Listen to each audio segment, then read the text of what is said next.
Hey guys, what's up? So today we are starting with the Indian contract act जो आपके business loss का सबसे पहला chapter है और सबसे इम्पॉर्टेंट चैप्टर है। एंड इम्पॉर्टेंट किस सेंस में है ऑलरेडी मैं आपको पिछले वीडियो में बता चुका हूँ, बट एक बार और टोटल कॉन्ट्रैक्ट एक्ट आपको आता है 22 मार्क्स का, ठीक है, जिसमें से आपको 10 मार्क्स के प्रैक्टिकल क्वेश्चन आएंगे एंड 12 मार्क्स के डायरेक्ट क्वेश्चन आएंगे, जिसका बाइफर्केशन यहाँ पे दिया हुआ है। एंड वॉट एवर इसकी रिगार्डिंग डिटेल थी वो अपन ने पिछले वीडियो में डिस्कस कर लिए। सो अब अपन अगर जो आगे बढ़ने वाले हैं इसमें, जैसे कि मैंने पिछले वीडियो में बताया था कि हम प्रैक्टिकल क्वेश्चंस में फोकस करेंगे। सो विदाउट एनी डिले हम प्रैक्टिकल क्वेश्चन में फोकस डालते हैं। सबसे पहला क्वेश्चन अपना जो यूनिट 1 से हम शुरुआत कर रहे हैं नेचर ऑफ कॉन्ट्रैक्ट में। पहले तो मैं आपको बता दूं यूनिट 1 पे नवंबर 18 को छोड़ के कभी भी क्वेश्चन पूछा नहीं गया है।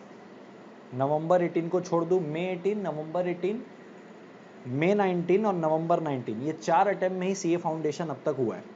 तो सिर्फ नवंबर 18 में 11 मार्क्स का क्वेश्चन पूछा है। और अगर मैं आपको टेक्निकलिटी बताऊं उसकी, तो बच्चे एक्चुअल में घूम गए उसमें कि बाप रे ऐसा कैसा क्वेश्चन है, जब उनको बाद में पता चला कि उन्होंने आंसर गलत किया है। वो क्वेश्चन क्या है वो अभी आपसे मैं डिस्कस करके ले रहा हूँ। यूनिट 1 के बारे से कुछ बताऊं तो यूनिट 1 में सिर्फ आज तक एक ही डायरेक्ट क्वेश्चन पूछा गया है, that is revocation of offer. उसके मोड्स बताओ कि कितने तरीके से ऑफर रिवोक हो सकता है। नवंबर 18 में जो 11 मार्क्स का क्वेश्चन पूछा था उसमें दो उनने प्रैक्टिकल क्वेश्चन पूछे थे 3-3 मार्क्स के, और इतनी टेक्निकलिटी वाली पॉइंट्स में पूछे थे कि बच्चे को लगे यार आ तो मेरे को सब कुछ रहा है लेकिन गलत लिख के आएगा। एंड इसके ऊपर क्वेरीज भी बहुत सारी है। आज वो क्वेरी मैं क्लियर करना चाहता हूँ। सबसे क्वेरी जो है पहले क्वेश्चन में, ठीक है। तो मई 19 पे और नवंबर 19 पे इसके ऊपर क्वेश्चन पूछा ही गई नहीं गया यूनिट 1 पे। तो मेरे हिसाब से मैं अपने एक्सपीरियंस से अगर सारी चीज़ें बताऊं तो इस बार इससे क्वेश्चन बनने की अच्छी खासी संभावना है, ठीक है। तो सबसे पहले अपन वो क्वेश्चंस डिस्कस करेंगे कि ये किन पॉइंट्स के ऊपर क्वेश्चन पूछ रहे हैं, यानी कि वो कौन कौन से टॉपिक है जिनको अपने को पढ़ के जाना है और वो कौन कौन से टॉपिक है जिनको हमको छोड़ के जाना है यूनिट 1 में। तो जो छोड़ के जाने वाले टॉपिक है वो मैं लास्ट में बताऊंगा, एक बार सारे इंपॉर्टेंट टॉपिक्स कवर करने के बाद। तो सबसे पहले मैं आपको प्रैक्टिकल क्वेश्चंस किस में पॉइंट से बैठ सकते हैं वो बताऊंगा। फिर मैं आपको बताऊंगा अगर डायरेक्ट क्वेश्चन आएगा तो कौन कौन से टॉपिक से आता है वो बताऊंगा। एंड ये पूरा इंपॉर्टेंट बताने के बाद छोड़ना क्या क्या है वो मैं आपकी मॉड्यूल में जाके बताऊंगा, एक एक चीज मॉड्यूल में विथ लॉजिक कि इनको क्यों छोड़ना है।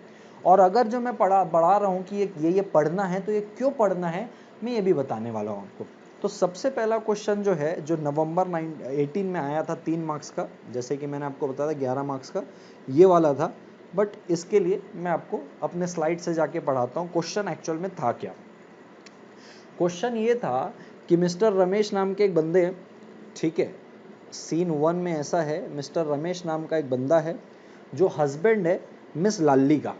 वो प्रॉमिस करता है मिस लाली को कि लाली मैं तेरे को 50,000 रुपये दूंगा तेरे 30th बर्थडे में, ताकि तू अपना बर्थडे धूमधाम से मना सके 30th बर्थडे में। ये रमेश लाली को प्रॉमिस करता है। लाली को बोले भैया तुम्हारी बातों में कोई भरोसा है नहीं, ऐसे वादे तुमने कितने किए और कितने ठुकराए हैं, अगर इतना ही प्यार करते हो तो इसको लिख के दो। लाली ने इंसिस्ट किया कि तुम राइटिंग में एग्रीमेंट करके दो और इसको रजिस्टर करके दो। रमेश बाबू ने ये दोनों काम किए, राइटिंग में भी था और रजिस्टर्ड में भी था ये एग्रीमेंट। सीन 2 में आते हैं, रमेश भाई साहब फेल हो गए। रमेश भाई साहब फेल हो गए टू डू द सेम, यानी कि जिस दिन लाली का बर्थडे था रमेश भाई ने 1 रुपये भी नहीं दिया, ठीक है। अब लाली मैडम चाहती है कि वो सूट फाइल करे अगेंस्ट रमेश, और लाली मैडम आपके पास आइए, एडवाइस करिए लाली को कि वो सक्सीड हो सकती है कि नहीं, सक्सीड हो सकती कि नहीं ये प्रश्न है। ध्यान देना मैं क्या फोकस कर रहा हूं कि सक्सीड हो सकती कि नहीं हो सकती ये प्रश्न है। सक्सीड हो सकती का मतलब क्या कि क्या इस बात को हम कोर्ट पे लेके जाएंगे तो क्या कोर्ट इस केस को एक्सेप्ट करेगा, पहला मुद्दा। और दूसरा मुद्दा अगर एक्सेप्ट करेगा भी तो क्या लाली जीतेगी, सक्सीड करेगी, ये प्रश्न है। बच्चे इस बात में उलझ गए हैं कि बोले नहीं सर हमने ना सेक्शन 25 कंसीडरेशन वाले टॉपिक में ये पढ़ा है कि अगर एग्रीमेंट राइटिंग में है, रजिस्टर्ड है, नेचुरल लव एंड अफेक्शन में बना है और नियर रिलेशन वाले पार्टीज के बीच में बना है तो एग्रीमेंट वैलिड है। मेरे को लेकिन एक बात बताओ, क्या ये क्वेश्चन ये पूछा है कि एग्रीमेंट वैलिड है क्या? ध्यान दो मेरी बात को, यहाँ पे क्वेश्चन ने ये नहीं पूछा है कि एग्रीमेंट वैलिड है कि नहीं है। यहाँ पे क्वेश्चन ये पूछा है कि क्या लाली सक्सीड होगी, क्या लाली केस फाइल करना चाहती है, लाली पैसा वसूल करना चाहती है, तो क्या लाली सक्सीड होगी क्या? प्रश्न ये है। आप अपने मर्जी से प्रश्न बना लिए थे इस पे। जो नवंबर 18 वाले बच्चे थे, जून वाले बच्चे ये गलती नहीं करेंगे, बिल्कुल भी नहीं। तो समझ के लीजिएगा, क्वेश्चन ये पूछा है कि क्या केस मेंटेनेबल है और क्या लाली सक्सीड होगी।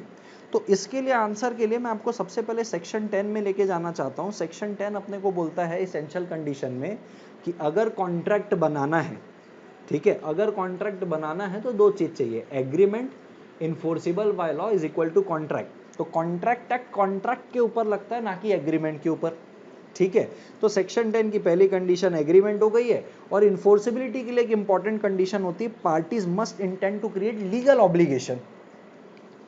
तो भाई एग्रीमेंट का डेफिनेशन होता है एवरी प्रॉमिस और every set of promise forming consideration for each other. दोनों पार्टी आपस में कुछ देंगे और वादा करेंगे, बराबर है। इस सिचुएशन में सिर्फ रमेश भाई साहब 50,000 रुपए देने का वादा कर रहे हैं, जिसमें से लाली की तरफ से कुछ भी नहीं आ रहा है, बट फिर भी ये एग्रीमेंट वैलिड है, क्योंकि सेक्शन 25 में अपन ने पढ़ा है कि अगर आप प्रॉमिस कर रहे हो, नियर रिलेशनशिप में हो, नेचुरल लव एंड अफेक्शन में हो, राइटिंग में हो, रजिस्टर्ड हो, तो एग्रीमेंट वैलिड है। मैं भी बोल रहा हूं एग्रीमेंट वैलिड है। लेकिन क्या क्वेश्चन आपको ये पूछा है कि एग्रीमेंट वैलिड है कि नहीं है? आप ये क्वेश्चन बना के ये आंसर करके आ रहे हैं, हाँ एग्रीमेंट वैलिड है लाली, अरे एग्रीमेंट वैलिड है करके क्वेश्चन पूछा ही नहीं है। लाली सक्सीड होगी कि नहीं होगी ये पूछा है, यानी कि लाली का सूट मेंटेनेबल होगा कि नहीं, लाली जीतेगी कि नहीं जीतेगी ये पूछा है। आप उसको एग्रीमेंट में लेके चले गए। तो भाई यहाँ पे मुद्दा ये है, जो सेकंड वाला पॉइंट है, parties must intend to create legal relation, यानी कि जब दो बंदे आपस में एग्रीमेंट कर रहे हैं तो उनका ये इंटेंशन होता है कि अगर ये वादा पूरा नहीं किया, दोनों में से कोई एक पार्टी अपना वादा पूरा नहीं किया, तो हम उसके खिलाफ लीगल एक्शन लेंगे, बराबर है।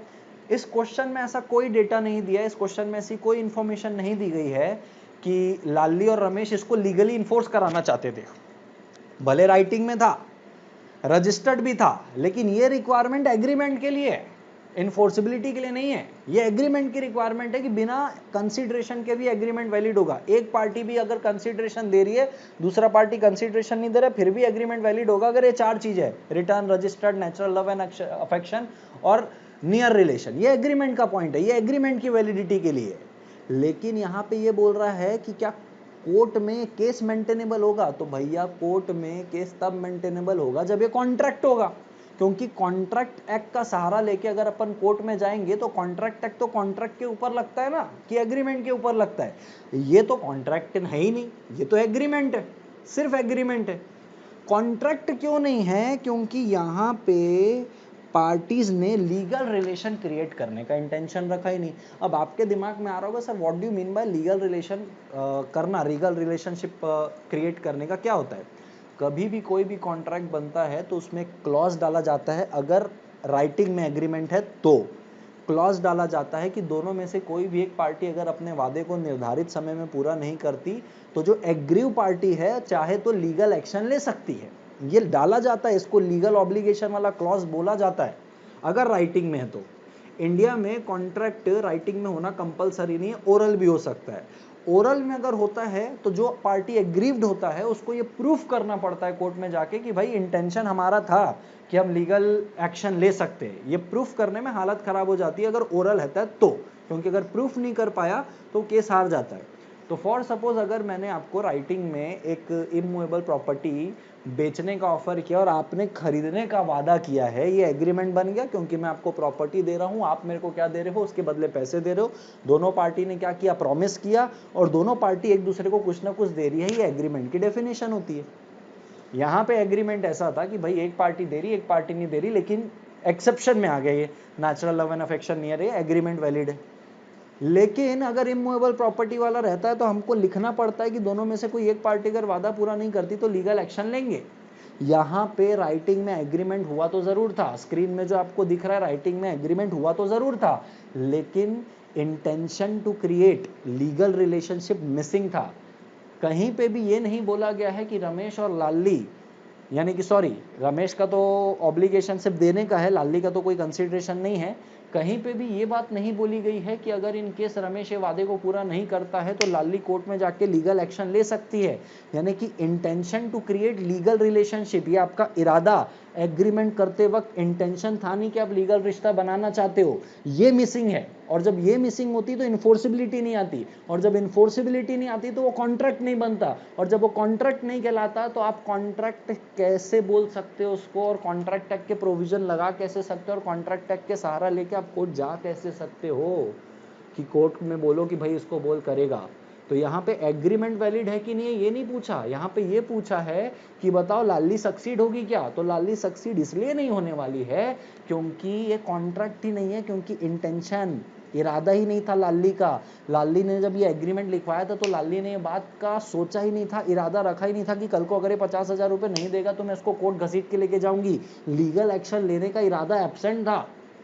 ये तो राइटिंग में है, साफ दिख रहा है, उसमें कुछ भी नहीं है। तो यहाँ पे देखो इंस्टीट्यूट ने आंसर भी जो अभी आपको मैं पढ़ाऊंगा उसमें कहीं पे भी एग्रीमेंट के बारे से बात किया ही नहीं, क्योंकि एग्रीमेंट की बात हो ही नहीं रही है। यहाँ पे बात हो रही कि लाली का केस मेंटेनेबल होगा कि नहीं, कोर्ट एक्सेप्ट करेगा कि नहीं, और उसको हर्जाना दिलवाएगा कि नहीं। बिल्कुल नहीं दिलाएगा, क्योंकि ये कॉन्ट्रैक्ट नहीं है, क्योंकि ये कॉन्ट्रैक्ट नहीं है। क्यों नहीं है? क्योंकि intention to create legal relationship नहीं है। मैं तो बोल रहा हूं ना एग्रीमेंट है और एग्रीमेंट वैलिड भी है, लेकिन कॉन्ट्रैक्ट नहीं है, क्योंकि पार्टीज ने intention to create legal relationship नहीं है, इसलिए कोर्ट में ये केस मेंटेनेबल नहीं होगा और लाली बिल्कुल सक्सीड नहीं होगी। This is the answer. और यही इंस्टीट्यूट का आंसर भी है, जिसमें बच्चे मेरे को 36 बार डाउट पूछ चुके हैं और मुझे ही ऐसा लगता है कि उनको लगता है कि उनको लग रहा है उनको ज़्यादा आ रहा है, और वो उनका कहना है नहीं सर आप गलत बता रहे हो, एग्रीमेंट ऐसा वैसा। मेरे ख्याल से अब आपको समझ में आ गया होगा। सो ये क्वेश्चन जो नवंबर 18 में 3 मार्क्स का आया था, प्रश्न आता है इसको लिखना कैसे, लेकिन लिखने के बढ़ने से पहले ज़रूरी नहीं है कि यही जस का तस क्वेश्चन आ जाए आपके जून 2020 एग्जाम में। तो उसके लिए मैंने आपको रिलेटेड क्वेश्चन दिए कि इसके अलावा भी इस पॉइंट के ऊपर, parties must intend to create legal relationship के ऊपर और क्या क्वेश्चन बन सकते हैं, वो क्वेश्चन को थोड़ा नजर डालते हैं और सारे क्वेश्चन को एक साथ देखेंगे कि आंसर लिखना कैसे। आइए समझ के लेते हैं। दूसरा अपने पास केस लॉ है, ध्यान से समझ के लीजिएगा, ठीक है। दूसरा अपने पास जो केस लॉ है उसमें एक तो मिस्टर ए हैं, ये देखो झिंगा लाला कर रहे हैं जो, वो इनवाइट करते हैं मिस बी को। मिस्टर ए मिस बी को इनवाइट कर रहे हैं कि बोले आओ भाई विंटर वेकेशन है, ठंड का मौसम है, आइए हमारे साथ रहिए, ठंडी के मौसम में साथ रहना अच्छा होता है, ठीक है। ऐसे इनवाइट किया है मिस्टर ए ने मिस बी को, ठीक है। जो बी है वो एक्सेप्ट करती है इनविटेशन को और बोलती है कि मैं निर्धारित दिन जब आपने बुलाया मैं आ जाऊंगी। उसके बाद ये होता है कि जब मिस बी वहाँ जाती है उसके घर पे, कहाँ पे, मिस्टर ए पे, उसके रेसिडेंस में वेकेशन मनाने के लिए, तो वहाँ पे मिलता है लॉक। मिस बी अपसेट हो जाती है और मिस बी अब मिस्टर ए के इस बिहेवियर से दुखी होके उसके ऊपर केस फाइल करना चाहती है कि आपने मेरे को वेकेशन एंजॉय करने के लिए बुलाया था जो मेरा हो नहीं पाया, एंड इसके लिए वो स्यू करना चाहती है और कुछ डैमेजेस या कॉम्पनसेशन लेना चाहती है। बताइए, एडवाइस कीजिए, मिस बी ऐसा कुछ कर सकती है क्या? आपको शायद आंसर समझ में आ गया होगा। ये मियर सोशल एग्रीमेंट है कि भाई जैसे ही आप अपने दोस्त को बोलते हो कभी कभी कि भाई वेकेशन हो जाएगा तो हम हर मॉर्निंग क्रिकेट खेलने जाएंगे, अब एक आध दिन अगर आपका दोस्त उठा नहीं और क्रिकेट खेलने चला नहीं तो क्या आप उसको कोर्ट लेके चले जाओगे? सिमिलर वे पे आपने वेकेशन में अपने दोस्त को घर पे बुला लिया कि हम प्ले स्टेशन खेलेंगे, उसमें गॉड ऑफ वार खेलेंगे या प्ले स्टेशन 4 खेलेंगे, जिसपे आपका दोस्त आया नहीं तो आप क्या उसको कोर्ट घसीट के ले जाओगे?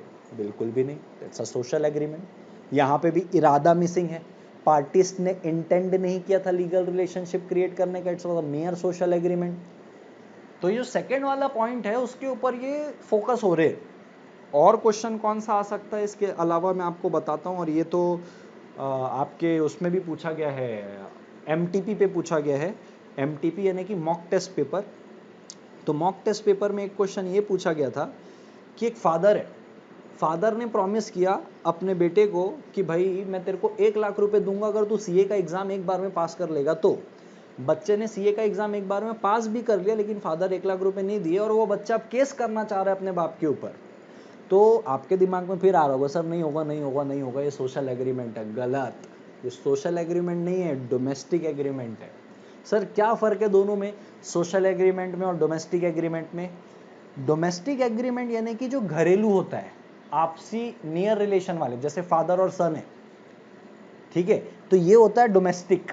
जैसे उनका था लाली और किसका, इनका रमेश का, आपस में जो रिलेशन के बीच में होते हैं उसको बोलते हैं डोमेस्टिक एग्रीमेंट। यहाँ पे भी सन और जो फादर थे डोमेस्टिक एग्रीमेंट था, लेकिन अगर मैं बोलूँ मिस्टर ए और मिस बी वाला, वो सोशल था। तो ये भी डोमेस्टिक अरेंजमेंट है, डोमेस्टिक एग्रीमेंट है। यहाँ पे भी इंटेंशन, यहाँ पे भी सन ने ये नहीं सोचा था, बेटे ने ये नहीं सोचा था अगर कल को मैं सीए एग्जामिनेशन एक बार में पास किया और मेरा बाप मेरे को 1 लाख रुपए नहीं देता तो कोर्ट के घसीट लेके जाऊंगा, अपने बाप को कोर्ट तक घसीट के लेके जाऊंगा, ये उसने सोचा नहीं था। यानी कि उसका इरादा लीगल रिलेशन बनाने का नहीं था, उसका इरादा लीगल इन्फोर्सिबिलिटी का नहीं था, तो वो केस नहीं कर सकता। ये आपके एमटीपी पे भी दिया हुआ है मॉक टेस्ट पेपर अक्टूबर 18 के, और आईसीएआई ने दिया है मॉक टेस्ट पेपर में। यानी कि आईसीएआई अगर मॉक टेस्ट पेपर में इस टाइप के क्वेश्चन दे रहा है, मॉक टेस्ट यानी कि सैंपल, देखिए इस टाइप के भी आंसर या क्वेश्चन आ सकते हैं, यानी कि वो इस टाइप के क्वेश्चन पूछ सकता है। एक last question, parties must intend to create legal relationship में, एक लास्ट क्वेश्चन मैं आपको पूछता हूँ। एक क्वेश्चन ऐसा है जिसमें अर्जुन यानी कि मैं अपने भाई के बर्थडे में, सतीश मेरा भाई है, अपने भाई के बर्थडे में मैंने सनी लियोनी को इनवाइट किया है, वो मेरी दोस्त थी। सनी लियोनी ने इनविटेशन एक्सेप्ट भी किया, लेकिन एक्सेप्ट करने के बाद वो आई नहीं। इस बात से मैं दुखी हो गया और सनी लियोनी को केस करना चाहता हूँ। क्या मैं कर सकता हूँ? बिल्कुल नहीं। अरे यार पार्टी में बुलाए हो, ऐसे कितने दोस्तों को पार्टी में बुलाते हो यार, वो आते नहीं तो क्या केस कर देते हो क्या? क्या तुम ये इंटेंशन से उनको बुलाते हो, बेटा देख तेरे को आज बुला रहा हूँ, तो पार्टी में अगर आया नहीं तो मैं तेरे को घसीट के कोर्ट तक लेके जाऊंगा क्योंकि तू पार्टी में नहीं आया है, ऐसे बोलते हो क्या? यानी कि intention to create legal relationship missing होता है। यानी कि कल को अगर वो वादे पूरे नहीं होते तो सोशल और डोमेस्टिक नेचर के हैं, आप उसके लिए लीगल एक्शन नहीं लेते हो, आपका ऐसा इरादा नहीं होता कि वो वादा पूरा नहीं किया तो मैं लीगल एक्शन लूंगा। That's also social agreement. तो नवंबर 18 में जो रमेश और लाली वाला केस पूछा था उसी पॉइंट में पूछा था, लेकिन आपको घुमाया किधर आपको पता है क्या? वो रजिस्टर्ड में, राइटिंग में, इधर घुमा दिया। तो सोचो आते हुए भी क्वेश्चन आपको नहीं आएगा, आते हुए क्वेश्चन नहीं आएगा। इसीलिए मैंने आपको ये 2-3 प्रकार के क्वेश्चन और बताएं ताकि आपका एक माइंड खुल जाए, एक दिमाग आपका खुल जाए कि अगर जून 2020 में अगर ये क्वेश्चन आता है तो आपको एक बार में बनना चाहिए। और यूनिट 1 में इसके अलावा कोई टॉपिक है ही नहीं। पहले यूनिट की अगर मैं शुरुआत करूं जिसमें वो टेक्निकल क्वेश्चन डाल सके, डायरेक्ट क्वेश्चन बनने की चांसेस बहुत कम है यूनिट 1 में। अब आप बोलोगे सर कैसे कम है, वो आपको मैं लास्ट में जब मॉड्यूल पे सारी चीजें चेक करवाऊंगा तो आपको बताऊंगा कि क्यों कम है। यहां तक की बातें समझ में आई। अब जो अपना मेन मुद्दा है कि सर इसको लिखेंगे कैसे, इजी तो बड़ा है, समझ में आ गया है, लेकिन प्रेजेंटेशन में लिखने में चले जाते हैं, क्वेश्चन आते हुए भी, कंसेप्चुअल क्लैरिटी होते हुए भी, आंसर लिखते हुए भी मार्क्स नहीं मिलता। क्यों? क्योंकि लिखना नहीं आता है। तो आइए समझ के लेते हैं कि लिखना कैसे है। तो लिखने के लिए मैंने आपको सारी चीज, आपको कहीं नहीं जाना है। अगर आपके पास ये मेरे नोट्स है, ये सीरीज अगर आपने बाय की हुई है, आपको हर आंसर, इंस्टीट्यूट के सजेस्टेड आंसर तक की मैंने देखा है, और जहां जहां भी तकलीफ हुई है, यानी कि जहां जहां मुझे लगता है ये कुछ टेक्निकल वर्ड है, ये बच्चों को याद नहीं होंगे, ये बच्चे लिख नहीं पाएंगे, वहां मैंने बहुत ईजी किया है। स्ट्रिक्ट मैंने मॉड्यूल को फॉलो करते हुए, इंस्टीट्यूट की गाइडलाइंस को फॉलो करते हुए आंसर बनाए। यानी कि जो आंसर इंस्टीट्यूट आपसे एक्सपेक्ट कर रहा है कि बच्चा ये आंसर लिखे, वो आंसर इस पे लिखा है। अब एक चीज और आपके दिमाग में आएगी, सर ये जो आंसर लिखा है इसको एज इट इज लिखना है क्या? नहीं, आपको पैटर्न ये फॉलो करना है, थोड़े से वोकैबुलरी सही रखनी है, आप अपने शब्दों में भी लिख सकते हैं, but pattern should be this. So let us discuss कि इसको लिखना कैसे। तो लिखना ऐसा है, देखो सबसे पहले यहाँ पे ये क्वेश्चन, ये जो रमेश और लाली वाला था, जो मैंने आपको थोड़ा सा स्लाइड में समझा दिया, तो इसका आंसर देखो कुछ ऐसे आएगा। यहाँ पे सबसे पहले आपको करना है provisions of the Indian contract act 1872, ये आपको हेडिंग डालनी है, ठीक है। और ध्यान रखना इंडियन कॉन्ट्रैक्ट एक्ट मत लिख लेना, एक्ट का नाम है द इंडियन कॉन्ट्रैक्ट एक्ट। आप अपनी मॉड्यूल में भी ये क्रॉस चेक कर सकते हैं। सबसे पहला पॉइंट जिसपे ये प्रोविजन केस स्टडी बेस्ड है, parties must intend to create legal obligations, यानी कि क्या, there must be an intention on the part of the party to create legal relationship. यानी कि अगर कोई वादा पूरा नहीं करता तो लीगली आप उस पर एक्शन लोगे, ये इरादा आपका होना चाहिए, लीगल रिश्ता बनाना होना चाहिए, कानून की नजर में एक्चुअल कॉन्ट्रैक्ट बनाना होना मांगता। सोशल और domestic type of agreement are not enforceable in a court of law and hence they do not result into a contract. तो महेश और रमेश और लाली का भी थोड़ी कॉन्ट्रैक्ट था, वो तो एग्रीमेंट था। तो देखो यहाँ पे भी क्या लिखा है, ये जो एग्रीमेंट है ये एग्रीमेंट ही रह जाएंगे, ये इन्फोर्सेबल नहीं है क्योंकि ये कॉन्ट्रैक्ट नहीं है। लाली का भी और महेश का एग्रीमेंट था, कॉन्ट्रैक्ट नहीं था। कौन सा एग्रीमेंट था? डोमेस्टिक, ये वाला, ये वाला। तो अगर अपन गिवन केस की बात करें तो अपन ने यहाँ पे फैक्ट्स बता दिए कि भाई ऐसा ऐसा हुआ था, रमेश ने वादा किया था, वो फेल हो गया। कंक्लूजन यहाँ पे ये है कि गिवन सर्कमस्टांसेस में wife will not be able to recover the amount, और यही अल्टीमेटली क्वेश्चन पूछा गया है कि वो रिकवर कर सकती थी, सक्सीड होगी कि नहीं होगी? तो नहीं कर सकती, as it was a social agreement and the parties did not intend to create legal relation. This is the answer. और ये इंस्टीट्यूट का आंसर आप क्रॉस चेक कर सकते हो, नवंबर 18 के उसमें ये दिया है, बस मैंने उसको प्रेजेंटेबल किया और जहाँ पे थोड़ी सी कठिनाई थी उसको मैंने इजी कर लिया है। और ये आंसर इंस्टीट्यूट का भी है। क्या आपकी नज़र में इंस्टीट्यूट भी गलत है क्या? भाई मेरे नज़र में तो इंस्टीट्यूट गलत नहीं है, इंस्टीट्यूट ने जो बोल दिया वो सच है। ठीक है, चलिए, ये होने के बाद दूसरा क्वेश्चन मैंने आपको ये वेकेशन वाला बताया था, तो उसके लिए हिंट आंसर मैंने आपको बाजू में दे दिया है। हिंट आंसर का मतलब मैंने आपको ये दे दिया कंक्लूजन। अब क्योंकि ये तो आपको सेम लिखना है इसमें, और ये गिवन केस तो आप यहीं से उठा सकते हो। देखो हिंट आंसर में कंक्लूजन क्या लिखा है, mister A invites to B to stay with him during the winter vacation at his resident. ये सोशल कॉन्ट्रैक्ट है, offer and acceptance to hospitality. Hospitality यानी कि क्या, मेहमान नवाजी करने तो बुला रहा था बी इसको, does not create the contract, इसलिए इन्फोर्सेबल नहीं है। फिर ये सनी लियोनी वाला एग्जांपल दिया, उसका मैंने कंक्लूजन आपको यहाँ दिया हुआ है। फिर मैंने फादर वाला दिया, उसका कंक्लूजन यहाँ दिया। सर सिर्फ कंक्लूजन क्यों दिए हो? अरे प्रोविजन तो एज इट इज ऊपर वाला आएगा और फैक्ट्स ऑफ द केस आप उठा के डाल ही सकते हो। ये जो फैक्ट्स ऑफ द केस यहाँ पे लिखा है इन द गिवन क्वेश्चन, जैसे रमेश का था वैसे थोड़ा थोड़ा वहां का उठा के डालना है, ये लिखना है, 3 मार्क्स आपके पॉकेट में। अब अगर आप आड़ा तिरछा लिखोगे कोई, तो इसमें 1.5 2 पेज लिख देते, तो वो एग्जामिनर बोलता है भाई 3 मार्क्स का आंसर है, उसमें इतना लंबा चौड़ी बात लिखा है, जाने दो, तो फिर वो जाने ही देता है। ठीक है, चलो अपन आगे बढ़ते हैं। और इसमें जो क्वेश्चन आ रहा है शॉपकीपर वाला, शॉपकीपर वाला जो क्वेश्चन है, ये क्वेश्चन है इनविटेशन टू ऑफर और ऑफर के डिफरेंस के बीच में। बहुत बारीक बारीक पॉइंट में नवंबर 18 में क्वेश्चन पूछा, बहुत लेवल के। तो आओ पहले ना समझ के लेते हैं इस सारी चीज़ों को कि क्या होता है ऑफर और इनविटेशन टू ऑफर। क्वेश्चन में बाद में जाएंगे, पहले ये समझ लेते हैं, कंसेप्ट समझ लेते हैं कि ऑफर क्या होता है और इन्विटेशन टू ऑफर क्या होता है। तो देखो ऐसा है कि ऑफर में 2 चीज़ आती है, एक आता है विलिंगनेस, इच्छा जाहिर करना, और एक आता है intention to obtain assent of the other party. जिसको आप इच्छा व्यक्त कर रहे हो, जिसको आप अपना विलिंगनेस बता रहे हो, उससे उसकी इच्छा भी जानना चाहते हो। तो सिंपल से अगर इसको मैं एग्जांपल में पेश कर दूं, जैसे मैं बोलता हूं यार मुझे ना अपना लैपटॉप बेचना है, मेरे पास बहुत भारी लैपटॉप है लेनोवो का 1.5 लाख रुपए का, मैं उसको बेचना चाहता हूँ, बहुत समय हो गया है, मैं उसको बेच के नया लेना चाहता हूँ। तो यानी कि बेचना चाहता हूँ यानी कि मैं विलिंगनेस बता रहा हूँ, लेकिन सिर्फ विलिंगनेस एक्सप्रेस करना ये ऑफर नहीं है। जिसको आप ये एक्सप्रेस कर रहे हो, आप उसकी असेंट लो with a view to obtain assent of the other party. मतलब यार मैं बेचना चाहता हूँ, 1.5 लाख का 50,000 में बेचना चाहता हूँ, क्या तू लेगा क्या? जहां मैंने ये वर्ड ऐड कर दिया, जहां मैंने ये स्टेटमेंट ऐड कर लिया, क्या तू लेगा क्या, यानी कि मेरा इंटेंशन क्या है, मैं उसकी असेंट लेना चाहता हूँ कि मैं बेचना चाहता हूँ, तो तू क्या लेना चाहता है क्या, इसको बोलते हैं offer. And invitation to offer क्या होता है? इन्विटेशन टू ऑफर होता है, मैं यहाँ पे, ये मेरी दुकान है, ये शटर है, मैंने यहाँ पे लिख दिया दुकान किराए से देना है, संपर्क करें, और मेरा नंबर डाल दिया। ठीक है, अब जो जो इंसान मेरे को संपर्क करेगा वो मेरे को ऑफर देगा कि सर वो ना आपका बैनर लगा हुआ देखा था, उस एरिया में मेरे को जमीन खरीदनी भी है, 10,000 में मुझे दे दोगे क्या? वो उसने ऑफर किया, मैंने तो बस वो बैनर लगा के किराए पे देना है, संपर्क करें। तो सर इनविटेशन टू ऑफर में हुआ क्या? इनविटेशन टू ऑफर में एक पार्टी दूसरे पार्टी को इनवाइट करती है, भाई तू आ, मैं ऑफर नहीं दे रहा हूं, मैं तेरे को इनवाइट कर रहा हूं, तू मेरे को ऑफर दे, फिर हम नेगोशिएट करेंगे। तू 10,000 बोलेगा, मैं बोलूंगा नहीं 15,000, फिर हम बीच में आएंगे 12,000 में, ऐसे नेगोशिएट होके कॉन्ट्रैक्ट बनेगा। तो ऑफर में सीधा विलिंगनेस और इंटेंशन टू ऑब्टेन असेंट आता है, ऑफर सामने वाला एक्सेप्ट किया, कॉन्ट्रैक्ट बनेगा। इनविटेशन टू ऑफर में पहले मैं इनवाइट कर रहा हूं, वो ऑफर दे रहा है, फिर मैं एक्सेप्ट करूंगा और फिर कॉन्ट्रैक्ट बनेगा। एंड इस बारीक से डिफरेंस में उन्होंने क्वेश्चन पूछ दिया। क्या क्वेश्चन पूछा, मजा आ जाएगा आपको देख के सुन के।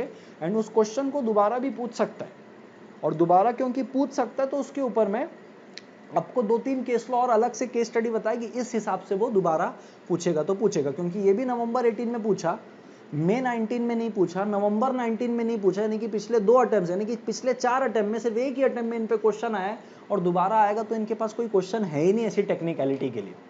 तो जो मैं आपको बता रहा हूं अपने अनुभव से, इनको आपको ध्यान से पढ़ के जाना, और जो बोल रहा हूं छोड़ना है मतलब उसको छोड़ना है।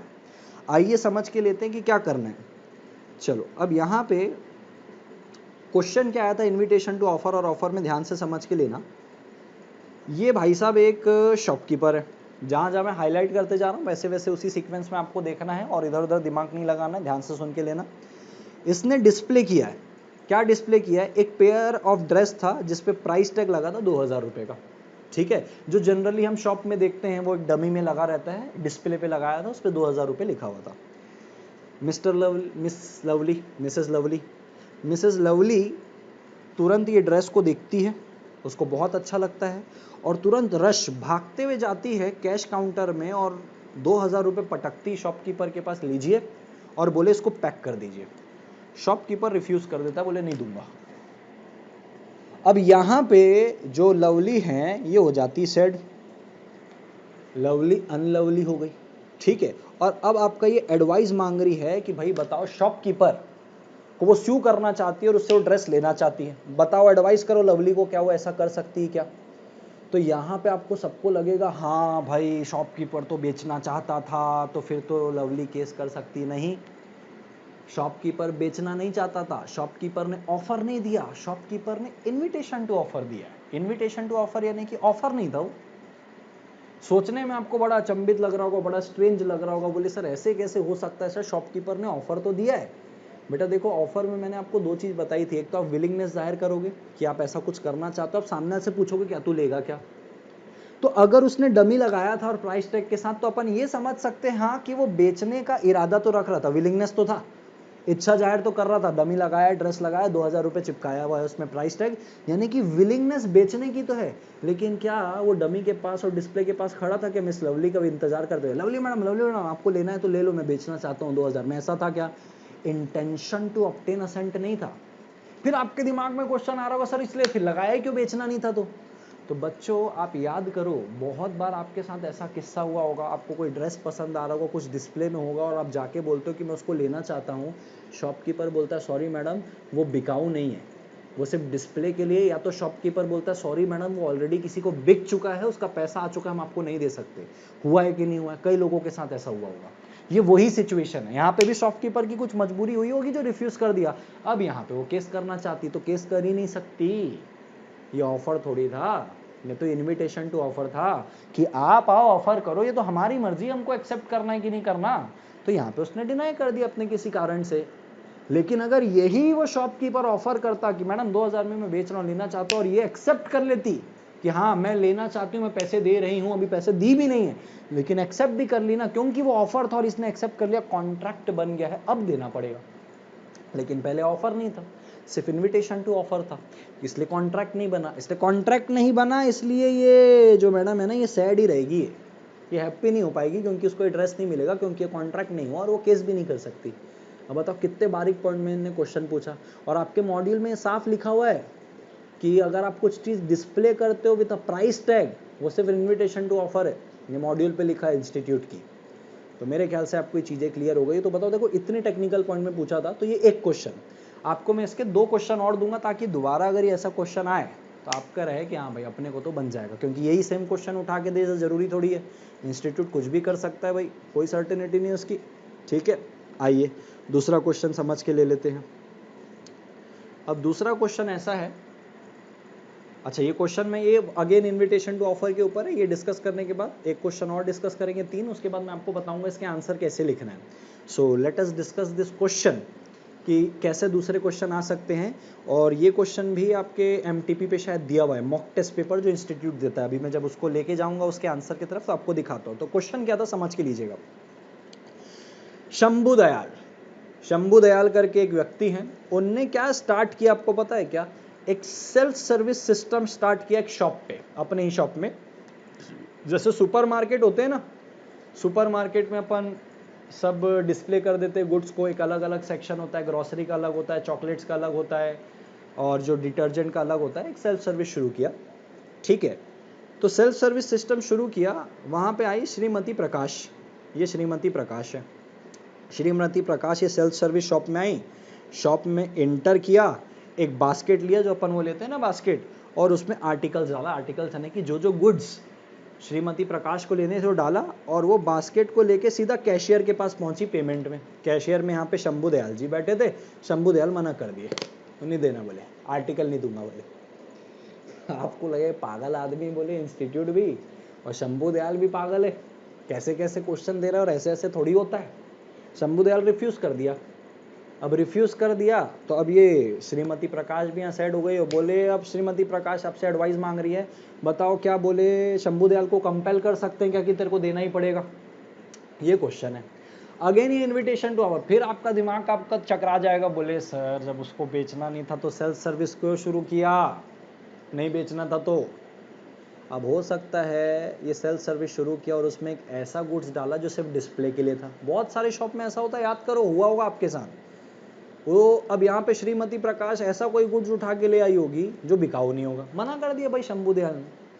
ऑफर थोड़ी कर रहा था शंभू दयाल, वो डिस्प्ले भी किया हुआ है ना, जो सुपरमार्केट खोला है, जो सेल्फ सर्विस वाला है, वो भी ऑफर नहीं है, वो इनवाइट किया है कि आप आओ, गुड्स उठाओ और लाओ और दिखाओ कि मैं ये खरीदना चाहती हूँ, आप बेचना चाहते हो तो बताओ कितने में बेचना है।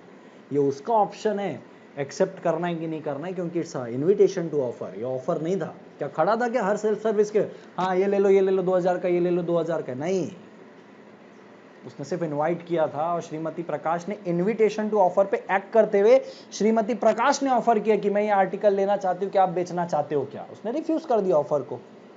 अगर यहीं पे ऑफर किया होता, किसने, शंभू दयाल ने, कि भाई ये आर्टिकल मैं 2000 में बेच रहा हूँ, आप लेना चाहते हो, और श्रीमती प्रकाश एक्सेप्ट कर लेती, तो आप इसको इग्नोर नहीं कर सकते थे।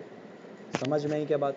तो क्या बताइए, श्रीमती प्रकाश सक्सेस होगी अपने केस में? बिल्कुल नहीं, सवाल ही नहीं पैदा होता। आइए अब आंसर तीनों का एक साथ आपको मैं बताता हूँ, आंसर लिखना कैसे है। एंड ये भी 3 मार्क्स का आया था, देखो कितने बारीक पॉइंट में आया था। आइए इसको डिस्कस करते हैं कि क्या हुआ था इस केस पे। चलिए, तो सबसे पहले जैसे कि हम पिछले पैटर्न में भी देखे कि सबसे पहले हम लिखते हैं प्रोविजंस।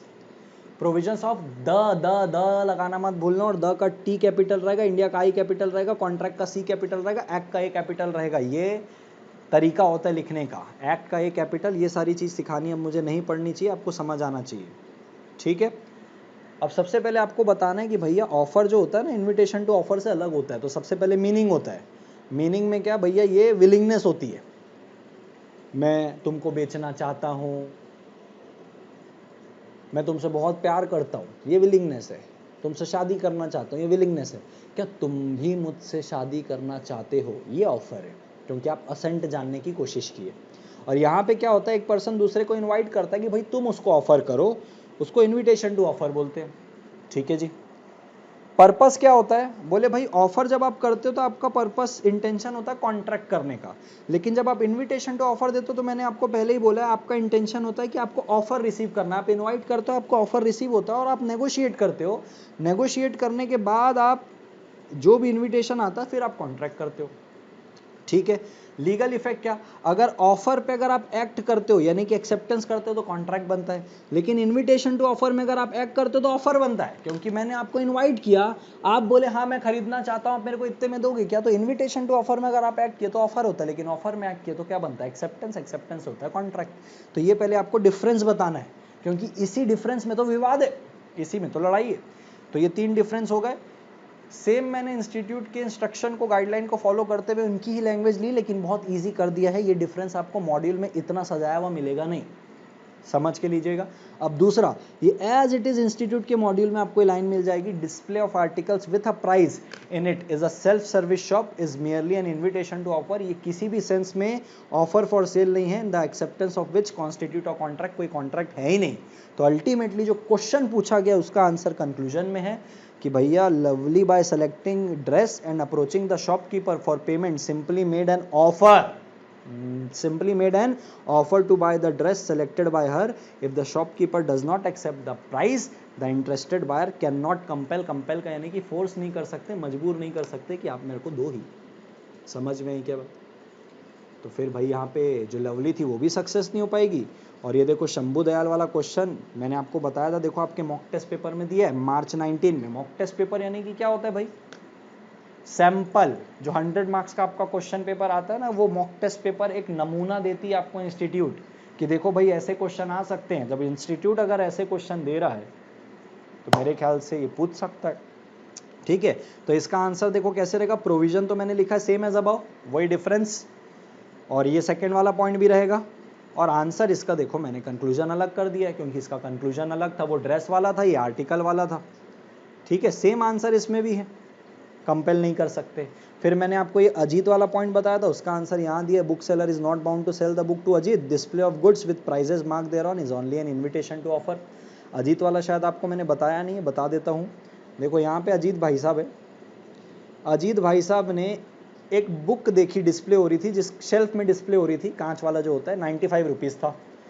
वो बुक सेलर के पास गया, बुक सेलर ने रिफ्यूज कर दिया, सेम वही बात। तो यहाँ पे भी देखो अजीत को बुक सेलर बाउंड नहीं है अजीत को सेल करने के लिए, एंड वो सिर्फ इन्विटेशन टू ऑफर था।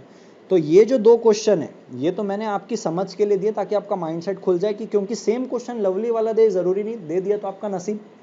ठीक है जी, चलिए आगे बढ़ते हैं अपन। उसके बाद ये तो प्रैक्टिकल क्वेश्चन थे जो नवंबर 18 में पूछे थे। अब डायरेक्ट क्वेश्चन एक पूछा नवंबर 18 में, क्या पूछा है? Modes of revocation of offer. ये आपके यूनिट 1 का सबसे लास्ट टॉपिक है, 5 मार्क्स के लिए पूछा था, और वही एक क्वेश्चन है जो डायरेक्ट क्वेश्चन में पूछा जा सकता है। तो नवंबर 18 में पूछा, उसके बाद मॉक टेस्ट पेपर अगस्त 18 में 7 मार्क्स का दिया है। मॉक टेस्ट पेपर यानी कि मेन एग्जाम में नहीं था, नमूने में दिया था वो। तो ये 4 पॉइंट वहाँ पे आएंगे। आई होप ये आपको 4 पॉइंट पता है। मैंने आपको बोला था वीडियो में कि हम डायरेक्ट क्वेश्चन डिस्कस नहीं करने वाले, बस मैं आपको ये बताऊंगा कि डायरेक्ट क्वेश्चन कौन से आ सकते हैं। तो ये 4 पॉइंट है, इसमें 3 पॉइंट और आएंगे। एक आता है सब्सिक्वेंट इलीगैलिटी वाला, बाय सब्सिक्वेंट इलीगैलिटी भी ऑफर रिवोक हो जाता है, सब्सिक्वेंट इलीगैलिटी। ठीक है जी। एक इसमें आता है बाय काउंटर ऑफर, एक इसमें आएगा और acceptance not in prescribe mode, acceptance not in prescribe mode. I hope ये आपको पता होगा, नॉट इन प्रिस्क्राइब मोड। ठीक है जी। तो ये डायरेक्ट क्वेश्चन आपको ध्यान पे रखना है। और कौन से direct question? Define an offer, explain the essentials of a valid offer, how an offer is different from invitation to offer, तो मैंने आपको ऊपर ही कवर करा दिया। तो ये एक डायरेक्ट क्वेश्चन में आ सकता है। अब मजे की बात ये, इसका आंसर भी मैंने आपको दिया है, मॉड्यूल पे ले जाके इसको क्रॉस चेक भी कराऊंगा। मैं आपको एक चीज बोलना चाह रहा हूं, अगर मैं कोई सी चीज को डायरेक्ट क्वेश्चन बोल रहा हूं ना, तो उसको रट के मत चले जाना। आप प्रोफेशनल कोर्स में आप कुछ भी चीज को अगर रटोगे तो रटने में आप निपट जाओगे। अगर मैं कुछ सोच के इसको डायरेक्ट क्वेश्चन में दिया हूं, तो इसमें मेरा एक इंटेंशन ये भी है कि आज तक इसमें प्रैक्टिकल क्वेश्चन पूछा नहीं है, लेकिन जरूरी नहीं है कि इस पर प्रैक्टिकल क्वेश्चन ना पूछ सके। तो अगर मैं इसको डायरेक्ट क्वेश्चन में दे रहा हूं, तो मैं चाहता हूं कि आप इसकी कंसेप्चुअल क्लैरिटी को पढ़ोगे और उसके ऊपर कोई क्वेश्चन आए। अब मैं डायरेक्ट क्वेश्चन दे रहा हूं, मान लो प्रैक्टिकल क्वेश्चन आ गया, आप बोलोगे सर आपने तो बोला ही नहीं था प्रैक्टिकल क्वेश्चन आ सकता है। भैया डायरेक्ट क्वेश्चन दे रहे हो मतलब आप पढ़ रहे हो तो समझ रहे हो, समझ रहे हो तो आपको आंसर आना चाहिए, आपको कंसेप्चुअल क्लैरिटी आनी चाहिए। और कंसेप्चुअल क्लैरिटी अगर आ रही है तो आप प्रैक्टिकल क्वेश्चन बना लोगे। तो ये जो है आप भले यहाँ से पढ़ लो, लेकिन कंसेप्चुअल क्लैरिटी के साथ आप इसको पढ़ोगे। इस पे प्रैक्टिकल क्वेश्चन आने की संभावनाएं नहीं है, लेकिन बुरी सी बुरी किस्मत में अगर आ गया तो आपको बन जाना चाहिए, अगर कंसेप्चुअल क्लैरिटी के साथ आप उसको पढ़े होगे तो। ठीक है जी। चलो ये फोर्थ था। फोर्थ के बाद फिफ्थ क्वेश्चन एक मॉड्यूल के पीछे दिया, डिफाइन द टर्म एक्सेप्टेंस। ठीक है जी, एक्सेप्टेंस को डिफाइन करो, और उसके कुछ है, ये मॉड्यूल के पीछे ही आपको डायरेक्ट क्वेश्चन पढ़ना है। ये कभी पूछा नहीं गया है, ये कभी भी एमटीपी पे भी नहीं दिया, आरटीपी पे नहीं दिया। मजे की बात ये है, ये मॉड्यूल के पीछे का क्वेश्चन है, और जो मॉड्यूल के पीछे का क्वेश्चन है ना, इंस्टीट्यूट कभी भी मुंह उठा के उसको पूछ लेता है। बहुत सारे क्वेश्चन देखोगे पिछले अटेम्प्ट के उठा के मॉड्यूल के पीछे की चीज डायरेक्ट उठा के दे दी गई है। मैं अभी आपको जब आगे ये सीरीज चलते जाएगी तो मैं आपको दिखाऊंगा कि मॉड्यूल के पीछे क्वेश्चन को डायरेक्ट उठा के दे दिया वर्ड टू वर्ड, तो अपन इसको छोड़ नहीं सकते हैं।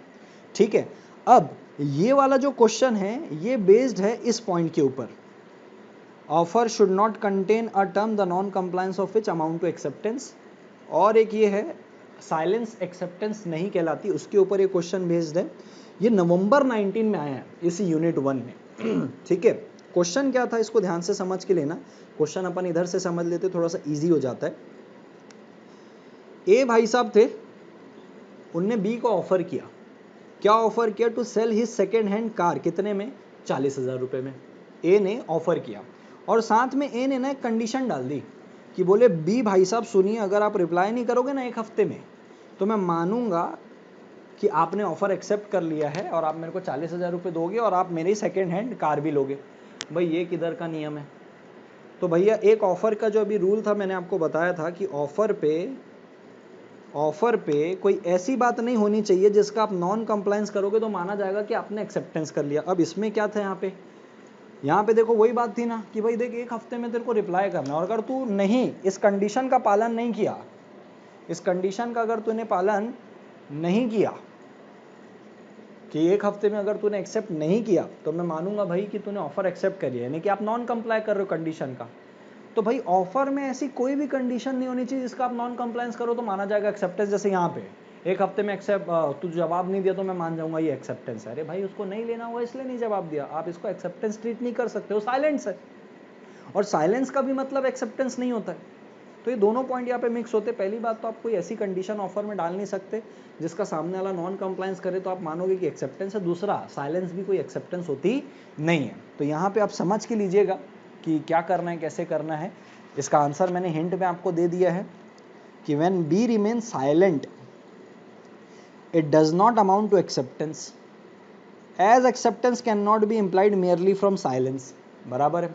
इसमें एक दूसरा क्वेश्चन पूछा था कि मान लो बी ने रिप्लाई किया 1 हफ्ते बाद, तो भैया एक रूल है कि acceptance must be made in prescribe time, जो आपको समय बताया गया उसमें ही आपको एक्सेप्टेंस करना है। तो दूसरा क्वेश्चन इसमें यह पूछा गया है कि मान लो 1 हफ्ते बाद अगर रिप्लाई करता तो क्या वो एक्सेप्टेंस वैलिड होता? बिल्कुल नहीं।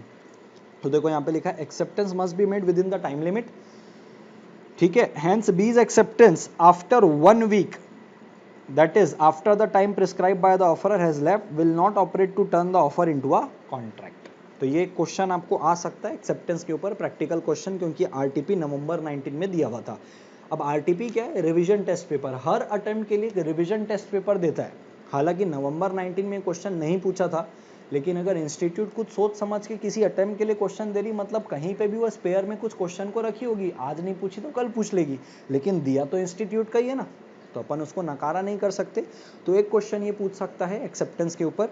ठीक है, अब एक बहुत भारी का क्वेश्चन है जिसको मैंने अपने वीडियो में बहुत डिटेल में भी डिस्कस किया, और अभी जैसे कि मैंने बोला कि प्रैक्टिकल क्वेश्चन को मैं बहुत आराम से आपको समझा के लूँगा, तो एक प्रैक्टिकल क्वेश्चन इसको भी अपन समझ के लेते हैं कि इसमें क्वेश्चन क्या आ सकता है। ठीक है, क्वेश्चन को समझने से पहले अपन एक थीम समझ लेते हैं इसकी कि क्या है ये क्वेश्चन, किसके ऊपर बेस्ड है। यूनिट 1 में एक टॉपिक है communication of offer and acceptance और उसके रिवोकेशन। तो उसको पहले थोड़ा सा समझ लेते हैं और उसमें क्वेश्चन क्या पूछा है वो समझ लेते हैं, फिर आंसर समझेंगे लिखना कैसे, लिखना कैसे में मेन फोकस है, और कौन से क्वेश्चन आ सकते हैं उसमें मेन फोकस है इस पूरे सीरीज में। आइए समझ के लेते हैं। चलिए, ये पूरा एक टॉपिक है communication of offer and acceptance and revocation. ठीक है जी, इसको हमको समझ के लेना है।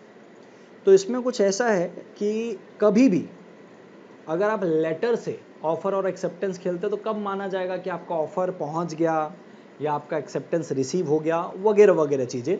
आओ समझ के लेते हैं कि क्या है। फर्ज करिए कि इंसान है स्वामी जी। स्वामी जी ने मैं जहाँ जहाँ हाईलाइट कर रहा हूँ आपको वहाँ वहाँ ध्यान देते हुए जाना है, बीच की चीज़ें अपने से नहीं पढ़नी है। तो अभी मैंने हाईलाइट किया स्वामी जी ने, तो स्वामी जी ने प्रपोज किया to sell his house by post. Post के थ्रू एक ऑफर कर रहे हैं, प्रपोज कर रहे हैं कि मैं अपना घर बेचना चाहता हूं। 1 अप्रैल को ये उनने लेटर भेजा, लेटर में ऑफर डाल के भेजा। किसको भेजा? नाथन को, स्वामी ने नाथन को। ये नाथन को रिसीव हुआ है 4 अप्रैल को। ठीक है, 4 अप्रैल को नाथन को रिसीव हुआ है, और आपके सेक्शन 4 पे ये लिखा है कि अगर कोई ऑफर करता है लेटर के थ्रू, तो जिसको ऑफर किया, जैसे नाथन को यहाँ पे ऑफर किया, अगर नाथन वो उसको पढ़ लेता है और पढ़ के उसके नॉलेज में अगर वो ऑफर आ जाता है, माना जाएगा ऑफर कंप्लीट है। तो हम अज्यूम करते हैं कि 4 तारीख को उन्होंने पढ़ लिया है, तो यहाँ पे देखो communication of offer is complete. Offer is complete का मतलब माना जाएगा कि नाथन को ऑफर रिसीव हो गया है, ये मान लिया जाएगा एक्ट के अकॉर्डिंग। ठीक है, दूसरा अब आता है कि भाई ऑफर किया ना, तो नाथन एक्सेप्टेंस भी तो करेगा। तो नाथन 4 तारीख को जब ऑफर उसको एक्सेप्ट हो जाता है, मतलब ऑफर मिल जाता है, तो नाथन एक लेटर ऑफ एक्सेप्टेंस भेजता है बाय पोस्ट। भाई जैसे पोस्ट से ऑफर आया था वैसे ही नाथन ने पोस्ट से एक्सेप्टेंस भेजा। तो लेटर ऑफ एक्सेप्टेंस जो भेजा वो कब भेजा? 6 तारीख को। भैया 1 तारीख को ऑफर गया स्वामी की तरफ से, वो 4 तारीख को इसको रिसीव हुआ, तो 2 दिन समय लिया नाथन भाई साहब ने, और नाथन भाई साहब ने 2 दिन समय लेने के बाद 6 तारीख को एक्सेप्टेंस डाला है, लेटर ऑफ एक्सेप्टेंस पोस्ट किया। ठीक है जी, यहां पे मैंने लिखा एक्सेप्टेंस इज अगेंस्ट स्वामी। एक्सेप्टेंस इज अगेंस्ट स्वामी का मतलब, अगर आपने सुना होगा कि अगर किसी ऑफर में एक्सेप्टेंस लग जाती, कॉन्ट्रैक्ट आ जाता और एक बार कॉन्ट्रैक्ट बन गया, आप अपना एक्सेप्टेंस भी वापस नहीं ले सकते, आप अपना ऑफर भी वापस नहीं ले सकते, क्योंकि कॉन्ट्रैक्ट पिक्चर पे आ गया। तो यहाँ पे देखो मैंने लिखा है एक्सेप्टेंस इज अगेंस्ट स्वामी। अगेंस्ट स्वामी का मतलब एक्सेप्टेंस, ये जो 6 अप्रैल को letter of acceptance just post कर दिया, पोस्ट करने से ही ये एक्सेप्टेंस स्वामी के अगेंस्ट हो गया। अगेंस्ट का मतलब अब स्वामी जिसने ऑफर किया था, अब वो अपने ऑफर को रिवोक नहीं कर सकता, क्योंकि एक्सेप्टेंस पोस्ट कर दी गई है, और एक बार अगर ऑफर में एक्सेप्टेंस लग जाती है तो वो कॉन्ट्रैक्ट बन जाता है। तो यहां पे जो 6 अप्रैल को एक्सेप्टेंस हुआ है, ये किसके अगेंस्ट हुआ है? ये अगेंस्ट हुआ है ऑफरर यानी कि स्वामी के अगेंस्ट। अब स्वामी अपना ऑफर वापस नहीं ले सकता। ठीक है जी, ये तो स्वामी के अगेंस्ट हुआ। भाई नाथन के अगेंस्ट भी तो होगा। नाथन के अगेंस्ट कब होगा? नाथन के अगेंस्ट होगा, लेटर ऑफ एक्सेप्टेंस रीच कब हुआ स्वामी को? 8 अप्रैल को। 8 अप्रैल को लेटर ऑफ एक्सेप्टेंस रीच हो गया, यानी कि अब स्वामी को भी पता चल गया कि भाई उसने मेरा घर खरीदने के लिए मंजूरी दे दी है, क्योंकि कोई फोन में तो हो नहीं रहा है, ये तो लेटर जब आएगा तो पता चलेगा। तो एक्सेप्टेंस यहां पे अगेंस्ट हो गया नाथन। अब नाथन भी अपना एक्सेप्टेंस वापस नहीं ले सकता। यानी कि मैं कहना ये चाहता हूं कि सर, स्वामी के जब नॉलेज में एक्सेप्टेंस लेटर आया ना, स्वामी को जब लेटर ऑफ एक्सेप्टेंस मिला है ना, उस दिन नाथन के अगेंस्ट हुआ है एक्सेप्टेंस। और स्वामी के अगेंस्ट कब हो गया था? स्वामी के अगेंस्ट तो उसी दिन हो गया था जब लेटर ऑफ एक्सेप्टेंस 6 तारीख को पोस्ट कर दिया था। तो क्वेश्चन यहां पे ये है कि अगर ये नाथन भाई साहब जो हैं, नाथन भाई साहब अगर अपना एक्सेप्टेंस रिवोक भी करना चाहते होंगे कभी, तो वो 8 अप्रैल के पहले पहले, यानी कि एक्सेप्टेंस लेटर मिलने के पहले पहले, स्वामी को एक्सेप्टेंस लेटर मिला तो वो एक्सेप्टेंस अगेंस्ट हुआ ना नाथन के। अगर नहीं मिलता तो नहीं होता। यानी कि सर ये मिलने के पहले कभी भी आप रिवोक कर सकते हो, ये प्रश्न है। हाँ बिल्कुल रिवोक कर सकते हो। तो इसी चीज का फायदा उठाते हुए नाथन भाई साहब ने क्या किया, आपको पता है क्या? नाथन भाई साहब ने एक लेटर ऑफ रिवोकेशन डाला। रिवोकेशन यानी कि एक्सेप्टेंस रिवोक करा स्पीड पोस्ट से, और ये स्पीड पोस्ट पहुंच गया 7 तारीख को, जबकि ऑर्डिनरी पोस्ट कब पहुंचता लेटर ऑफ एक्सेप्टेंस? 8 को।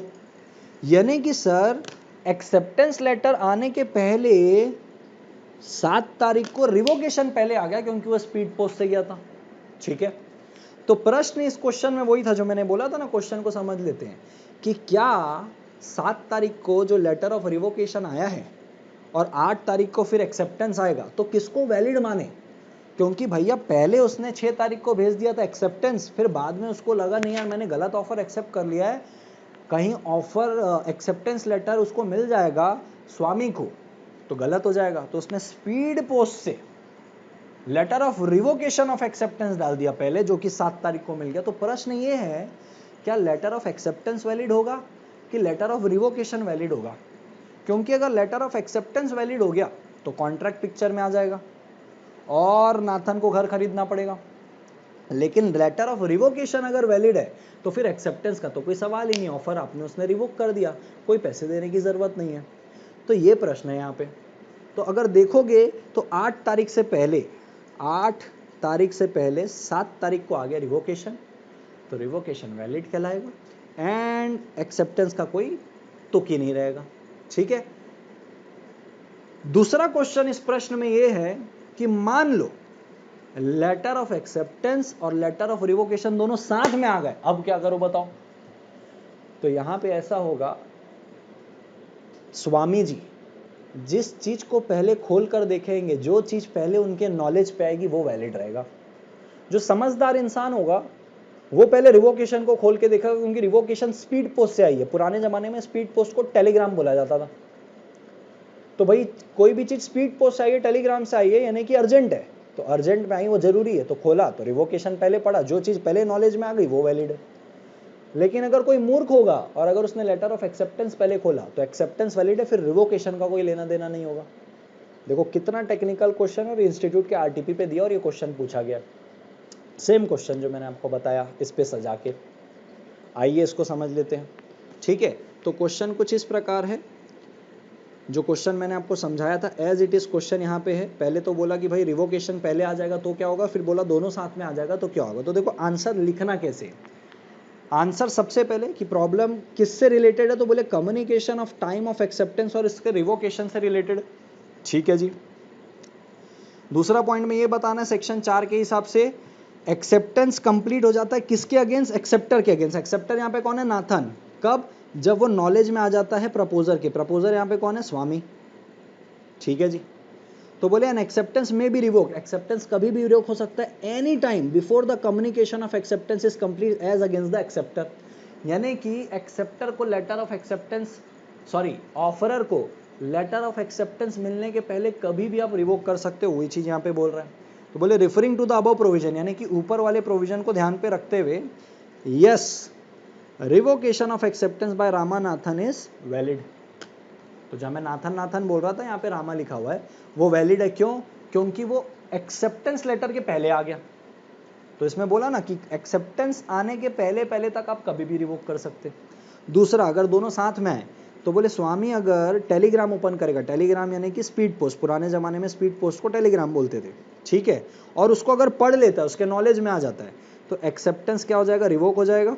ठीक है, लेकिन अगर वो लेटर को पहले पढ़ता है, उसको रीड करता है, तो रिवोकेशन ऑफ एक्सेप्टेंस पॉसिबल नहीं है, क्योंकि कॉन्ट्रैक्ट ऑलरेडी कंक्लूड हो चुका है। अब ये जो क्वेश्चन है नवंबर 18 में पूछा, और मेरे को पूरा इंट्यूशन है कि अभी तक इसको पूछा नहीं है, और इंस्टीट्यूट एकदम बम फेंकता है, तो स्वाभाविक सी बात है इसको 6 मार्क्स में ही पूछ सकता है। अच्छा खासा क्वेश्चन है, क्योंकि ये 6 मार्क्स में आ सकता है। 6 मार्क्स में नहीं आया अगर प्रैक्टिकल क्वेश्चन के, तो 4 मार्क्स में तो आ ही जाएगा। एंड 4 में नहीं आया तो 3-3 मार्क्स के तो क्वेश्चन पूछता है, उसमें आएगा। लेकिन आने की पूरी संभावना है, अपन छोड़ नहीं सकते, और इसकी वजह से अपना एक अच्छा खासा कंसेप्ट पूरा हो जाता है, और वो टेक्निकल क्वेश्चन में ही कंसेप्ट के ऊपर ही क्वेश्चन पूछते हैं। तो एक ये क्वेश्चन हो गया। ठीक है जी। अब उसके बाद अगर मैं आगे बढ़ूँ, तो ये कुछ डायरेक्ट क्वेश्चन मैंने आपको दिए हैं जो इंस्टीट्यूट के आरटीपी पे दिए हुए थे। बहुत इजी से क्वेश्चन है, आंसर भी बहुत प्यार से फ्रेम करके दिए। इस पे एक क्वेश्चन है आपको अगर मैं दिखाऊं, तो ये आरटीपी मे 20 यानी कि जो आपके लिए आरटीपी बनी मे 20 वाली, उसके लिए ये लोग पूछे गए। ठीक है जी।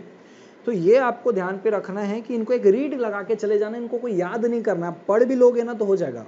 मैंने इसको दिया इसलिए कि कल को ये क्वेश्चन आ जाए तो आपको आएगा तो जरूर, मैं अभी भी क्वेश्चन पढ़ूंगा तो आपको ये आ जाएंगे, लेकिन इसको लिखना कैसे है वो मैंने यहाँ पे प्रेजेंट करके दिया है आपको। तो एक बार इसको रीड करके जाना। वैसे एज सच इनकी कोई इंपॉर्टेंस नहीं, क्योंकि उसमें कोई टेक्निकलिटी नहीं यार, एक छोटे छोटे पॉइंट में बेस है। रीड भी करके चले जाओगे ना, याद भी नहीं करोगे ना, और क्वेश्चन आया तो तुमको खट से बन जाएगा। लेकिन साला वो रीड ही ना हो, इस टाइप के अगर क्वेश्चन अपन बने ही ना है, मतलब पढ़ के जाओगे ना, तो ऐसा लगेगा यार हाँ मैंने इसको पढ़ा था, हाँ इसका आंसर ऐसा था। लेकिन ये क्वेश्चन अगर आप पढ़े नहीं, आप घूम जाते हो। मैं नहीं चाहता आप घूमो, तो एटलीस्ट रीड लगा के जाना। अब मैं आपको लेके चलता हूँ मॉड्यूल पे, और मॉड्यूल पे आपको बताना आपको क्या पढ़ना है और क्या छोड़ना है। ठीक है जी। तो देखो ये आपका यूनिट 1 मॉड्यूल का ही है। ठीक है, ध्यान से समझ के लीजिएगा। तो देखो ये जो पहला पेज है तो कोई काम का होता नहीं है किसी का भी, इसमें ग्राफ वाफ दिया है, बताया है कि भाई क्या पढ़ना है और क्या नहीं पढ़ना है। ठीक है, अब ये जो दूसरा पेज है, अब आपसे क्या ये पूछने वाला है क्या कि बताओ व्हाट इज कॉन्ट्रैक्ट, और ये सब पूछने वाला है कि ये कॉन्ट्रैक्ट है कहाँ लगता है क्या। हाँ, ये भी नहीं पूछने वाला है, ये भी नहीं पूछने वाला, ये भी गया, ये भी नहीं पूछने वाला है आपसे, ये सब थोड़ी पूछने वाला है। हाँ, ये आपको एक रीड लगा के जाना है, क्योंकि ये मॉड्यूल के पीछे दिया हुआ है, और ये तो इतना फुद्दू सा है, इसको कोई भी समझ जाए अगर उसने कॉन्ट्रैक्ट तक ढंग से पढ़ा होगा तो। ये मॉड्यूल के पीछे क्वेश्चन दिया, इसको पढ़ के जाना है। तो आपसे ये पूछने वाला है कि बताओ सेक्शन 10 की कंडीशन क्या है, बच्चा बच्चा बता देगा, ये पढ़ना ही नहीं है, इसमें सिर्फ एक ही चीज़ पढ़ना है, parties must intend to create legal obligation, इनके ऊपर ही क्वेश्चन बनेगा। ये पूछेगा टू पार्टीज कि बताओ सेक्शन 10 की एसेंशियल टू पार्टीज होनी चाहिए, भाई आपको क्वेश्चन इसके ऊपर पूछ रहा है, इसको पढ़ लेना अच्छे से, और इसको भी पढ़ने की क्या जरूरत अब, वो तो मेरे क्वेश्चन में कवर हो गई सारी चीज़ें, छोड़ देने का इधर भी से उधर से पढ़ लेने का, अदर फॉर्मेट कुछ नहीं, फालतू की बातें ये भी छोड़ दो।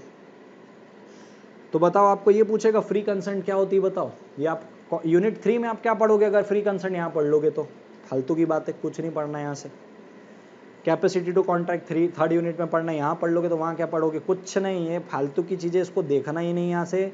आपको क्या टाइप्स ऑफ कॉन्ट्रैक्ट पूछेगा कि बताओ इन्फोर्सिबिलिटी के बेसिस में फॉर टाइप्स ऑफ कॉन्ट्रैक्ट, अरे भाई ये वो चीज़ें हैं जो बार बार कॉन्ट्रैक्ट एक्ट में यूज़ होती है, कंसेप्ट है, तो आपको आगे की चीज़ें जहाँ जहाँ ये टर्मिनोलॉजी यूज़ होती है आप वहाँ घूम ना जाओ, इसलिए आपको पहले समझाया जाता है। ये सब पूछने वाली चीज़ें थोड़ी, ये भी कुछ नहीं पूछने वाला है, ये भी कुछ नहीं पूछने वाला है, हाँ बिल्कुल नहीं, कुछ भी नहीं यहाँ से।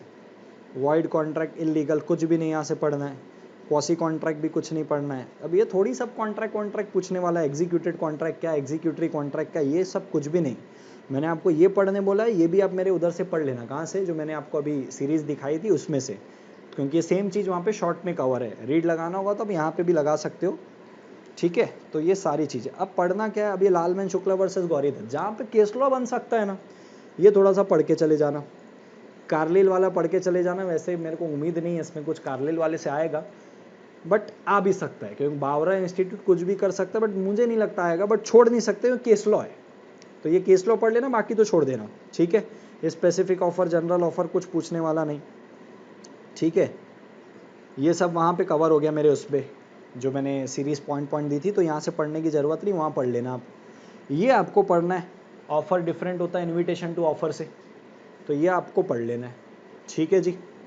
चलिए उसके बाद ये कुछ नहीं पढ़ना, ये कुछ नहीं पढ़ना, डिफरेंस तो मैंने आपको चार्ट में ही बना के दे दिया। और ये देखो आपको मैंने बोला था ना, display of goods in a sale shop, ये इनविटेशन टू ऑफर होता है, लिखा हुआ है मॉड्यूल में, यहाँ लिखा हुआ था, ठीक है। चलो एक्सेप्टेंस अपने को पढ़ना है, एक्सेप्टेंस कहाँ से पढ़ना है वो भी मैं आपको बता देता हूँ, कहाँ से पढ़ना है एक्सेप्टेंस। ये बोल्टन एंड जॉन्स के केस को बस रीड करके चले जाना,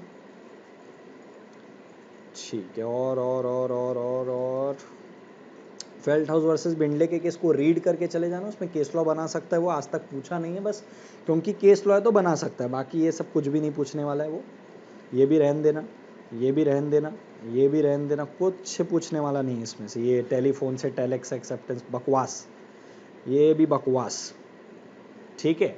revocation of offer and acceptance important, इसलिए 5 मार्क्स का क्वेश्चन इससे पूछा था पिछली बार यानी कि नवंबर 18 में। यहाँ से कुछ भी नहीं पढ़ना है, वो मैंने आपको जो बता दिया वहीं से पढ़ना है, या तो आप यहाँ से पढ़ सकते हो, बस ये पढ़ना है रिवोकेशन, मोड्स ऑफ रिवोकेशन, ये 7 पॉइंट है, ये 5 मार्क्स में पूछ सकता है। बाकी देखो कितनी सारी चीज़ें मैंने आपकी छटवा दी है, आप खुद सोचो ना यार, आपको ये पूछेगा क्या कि कितने टाइप के कॉन्ट्रैक्ट होते, कितने टाइप के ऑफर होते, कि वो उन चीज़ों पे पूछेगा जहाँ पे टेक्निकलिटी आती है। प्रोफेशनल कोर्स है यार, थोड़ा तो समझो, ठीक है। अब ये समरी उमरी तो फालतू की बातें यहाँ पे जो रिपीट किया हुआ है। यहाँ पे देखो 3 क्वेश्चन है, ये मैंने आपको बोल दिया था पढ़ना है। एक ये पढ़ना है आपको, वॉइड एंड इलीगल एग्रीमेंट, यहाँ से मत पढ़ना वॉइड और इलीगल एग्रीमेंट, यहाँ से नहीं, मॉड्यूल के अंदर में है 4, उसमें टेबल फॉर्मेट में दिया, वो पढ़ना, वही लिख के आना, वो पढ़ लेना। इस पे क्वेश्चन आ सकता है, नो डाउट 4 मार्क्स का क्वेश्चन आ सकता है, वॉइड और इलीगल एग्रीमेंट के केस में बिल्कुल आ सकता है। एक्सेप्टेंस अपने को पढ़ना है यहाँ से, ठीक है। और ये वाला तो बाय डिफ़ॉल्ट कवर हो जाता है, अगर अपन इतना कुछ पढ़ते हैं तो। देखो अगर आप देखोगे तो बहुत सारी चीज़ें आपकी छट गई है जो आपको पढ़ना ही नहीं है, अननेसेसरी चीज़ें। इसको बोलते हैं स्मार्ट अप्रोच पढ़ने का, कि यार क्या पढ़ना है, इंस्टीट्यूट किस चीज़ में फोकस कर रहा है, एनालिसिस किए पीछे की चीज़ों को, लॉजिक लगाए कि क्या पूछेगा क्या नहीं पूछेगा। और ऐसा नहीं कि जो चीज़ें मैंने छुड़वाई वो इंपॉर्टेंट नहीं है, इंपॉर्टेंट तो यार प्रैक्टिकल लाइफ में अपने को ये समझ में आना चाहिए कि सारे कंसेप्ट क्या, वॉइड कॉन्ट्रैक्ट क्या, एग्जीक्यूटरी क्या, एग्जीक्यूटेड क्या, but exam point of view से स्मार्ट अप्रोच भी तो देखनी है। So this was all about unit 1। I hope ये आपको बहुत हेल्पफुल लगी होगी। सेकंड सीरीज में मिलेंगे, यूनिट 2 के बारे से बात करेंगे, and unit 2 is the most important unit of the Indian contract act 1872, और उस पर भी ये सेम चीज़ रहेगी कि क्या चीज़ इंपॉर्टेंट है। डायरेक्ट क्वेश्चन को अपन डिस्कस नहीं करेंगे, प्रैक्टिकल क्वेश्चन में मेन अपना फोकस रहेगा, एंड फोकस बहुत तगड़ा रहेगा प्रैक्टिकल क्वेश्चन में। बहुत प्यारा क्वेश्चन है, कंसिडरेशन के उस पर. सो ये सीरीज़ को यहीं पे कंक्लूड करते हैं and thank you so much for patiently listening to this lecture. या थैंक यू सो मच.